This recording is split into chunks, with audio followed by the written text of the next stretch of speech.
মানুষের মুখে মুখে প্রচলিত কিছু আইকনিক শব্দ অথবা অভিব্যক্তি আছে যা অমর হয়ে যায় এবং চিরকাল আমাদের জীবনের সঙ্গে রয়ে যায়, কিন্তু কালের বিবর্তনে সেটির উৎপত্তির ইতিহাস মানুষ কতটুকু মনে রাখে?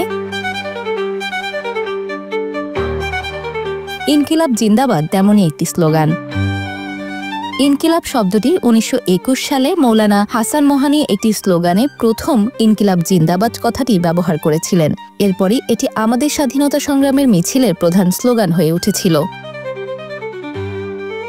ইনকিলাব শব্দটির ওপর হাসরাতের জোর দেওয়ার এবং ইনকিলাব জিন্দাবাদ স্লোগানটি সামাজিক ও অর্থনৈতিক বৈষম্যের বিরুদ্ধে তার লড়াই করার এবং অবশ্যই ঔপনিবেশিক নিপীড়ন থেকে মুক্তির সংগ্রামে তার তাগিদ দ্বারা অনুপ্রাণিত হয়েছিল।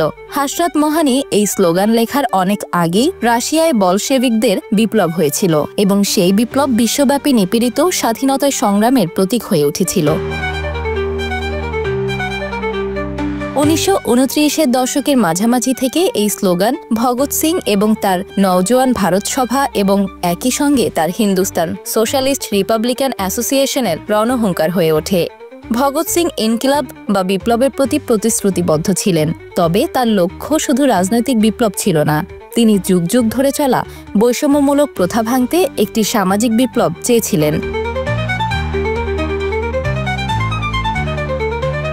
এই ইনকিলাব জিন্দাবাদ বিপ্লবীদের জন্য নিছক একটি আবেগময় রণহুঙ্কার ছিল না, বরং এর মধ্যে একটি উচ্চ আদর্শ নিহিত ছিল। কমিউনিস্ট একত্রীকরণের স্লোগানের পাশাপাশি সর্বভারতীয় আজাদ মুসলিম সম্মেলনের একটি স্লোগানও ছিল। তারপর থেকে ভারত উপমহাদেশে আরও অনেক আন্দোলন, স্লোগান, বিশেষ করে বাংলায় এমন কোনো বিপ্লবী আন্দোলন হয়নি যাতে ইনকিলাব জিন্দাবাদ স্লোগানটি দেয়া হয়নি।